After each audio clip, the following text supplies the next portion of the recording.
नमस्कार दोस्तों, स्वागत है आपका इनसाइडर निवेश चैनल पर। दोस्तों, आज हम पटेल इंजीनियरिंग के शेयर पर बात करने वाले हैं, जिसमें आज करीब 8% की गिरावट दिखाई दी थी और काफ़ी सारे निवेशक डर गए थे। बहुत लोगों को लगा कि शायद कोई नेगेटिव खबर आई है या कंपनी में कुछ बड़ी समस्या हो गई है, लेकिन असलियत इससे बिल्कुल अलग है। इसलिए वीडियो को ध्यान से पूरा देखिए, क्योंकि आज की गिरावट असली गिरावट नहीं है, ये सिर्फ टेक्निकल एडजस्टमेंट है और इसे समझ लेना किसी भी स्टॉक निवेशक के लिए बहुत ज़रूरी है। आज के कारोबार की बात करेंगे तो पिछली क्लोजिंग देखेंगे तो लगभग 34 के आसपास थी और आज यह गिरकर करीब 32 रुपये तक पहुंच गया था। बीच में इसने लगभग 31.74 का लो भी लगाया। नंबर देखने पर ऐसा लगता है कि स्टॉक में भारी बिकवाली हुई होगी, लेकिन इसका कारण मार्केट पैनिक नहीं है, इसका सीधा कनेक्शन है कंपनी के राइट इशू से। अब आसान भाषा में समझते हैं कि यह राइट इशू होता क्या है। राइट इशू का मतलब होता है कि कंपनी अपने मौजूदा निवेशकों को यह मौका देती है कि वे नए शेयर बाजार के भाव से कम कीमत पर खरीद सके, यानी जिन्होंने पहले से कंपनी पर भरोसा करके पैसा लगाया उन्हें प्राथमिकता दी जाती है। पटेल इंजीनियरिंग ने जो राइट इशू लाया है उसकी सबसे महत्वपूर्ण बात है कि इनका प्राइस 27 रुपये प्रति शेयर है, जबकि मार्केट प्राइस 35 रुपये था। यही वजह है कि आज प्राइस एडजस्ट होकर नीचे आया है। अब राइट इशू से जुड़े कुछ ज़रूरी आंकड़े आपको समझना ज़रूरी है, क्योंकि इससे आपको क्लियर हो जाएगा कि कंपनी किस रेशो में राइट इशू लेकर आ रही है और कंपनी राइट इशू के जरिए कितना फंड रेस कर रही है, ये भी आपको मालूम हो जाएगा।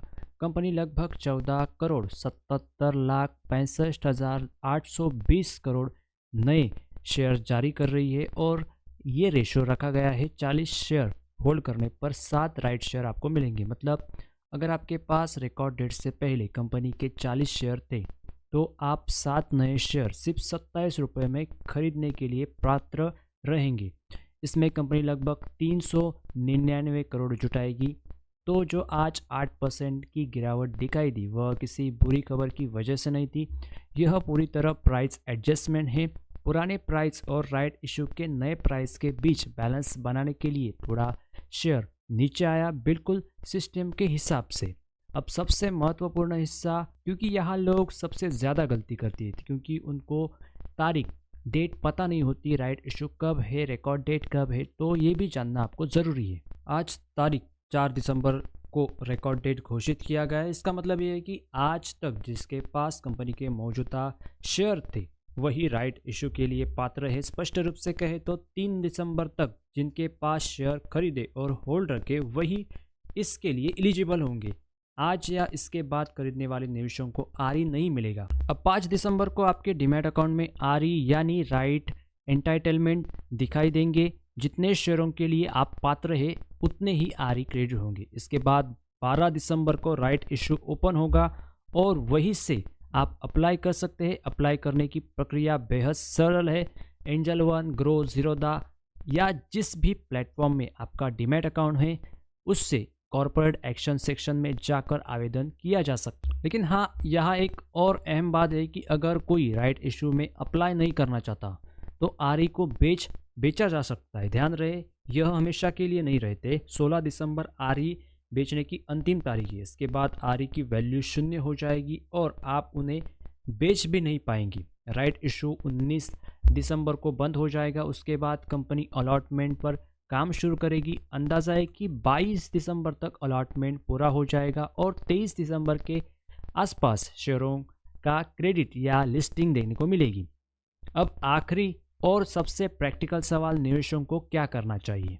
अगर आप कंपनी में लंबी अवधि का भरोसा रखते हैं और राइट इशू में भाग लेना चाहते हैं तो आरई को होल्ड रखिए और 12 दिसंबर को अप्लाई कर दीजिए।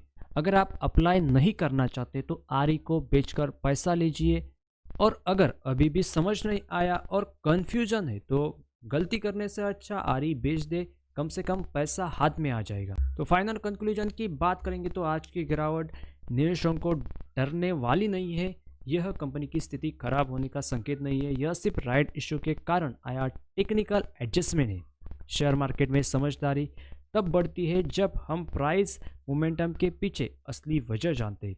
उम्मीद है आपको ये आज का अपडेट कुछ इन्फॉर्मेटिव वैल्यूबल लगा तो चैनल को सब्सक्राइब, वीडियो को लाइक और अपने दोस्तों के साथ शेयर करना ताकि यह जानकारी ज़्यादा से ज़्यादा लोगों तक पहुंच सके। मिलते हैं किसी नेक्स्ट अपडेट के साथ, तब तक के लिए धन्यवाद।